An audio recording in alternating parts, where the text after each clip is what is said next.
রাসূলুল্লাহর কদমে আসলেন, ইয়া রাসূলুল্লাহ, আপনি আমাকে জান্নাতে যাওয়ার আমল শিক্ষা দিন। আল্লাহ নবী বললেন, ঈমান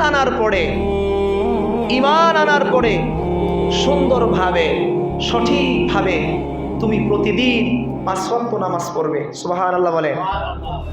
ঈমান আনার পরে তুমি প্রতিদিন সুন্দরভাবে রুকুটা রুকুর মতো করে, সেজদাটা সেজদার মতো করে, তাসবিহগুলো সঠিকভাবে সঠিক উচ্চারণে সুবহান রাব্বিয়াল আযীম, সুবহান রাব্বিয়াল আ'লা, আল্লাহু আকবার, সামি আল্লাহু লিমান হামিদা, এই যে তাসবিহগুলো তাকবীরগুলো এইগুলো সঠিকভাবে সুন্দরভাবে আদায়ের মাধ্যমে প্রতিদিন 5 ওয়াক্ত নামাজ আদায় করবা।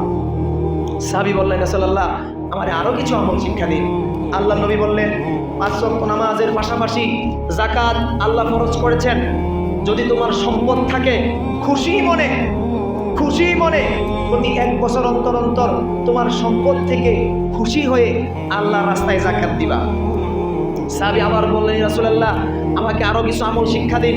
রাসূল বললেন, 5 ওয়াক্ত নামাজের পরে খুশি মনে যাকাত আদায়ের পরে তুমি তোমার জীবনে যতগুলো রোজা পাও, প্রত্যেকটা রোজার মাসে সবগুলো রোজা সুন্দরভাবে রাখার চেষ্টা করবা। সাহাবী বললেন, রাসূলুল্লাহ, আমারে আরো কিছু আমল শিক্ষা দিন। এইবার রাসূল বললেন, নামাজের পরে, যাকাতের পরে, রোজার পরে সবচেয়ে বেশি তুমি আমানতদারিতার উপর লক্ষ্য রাখবা। বলেন সুবহানাল্লাহ।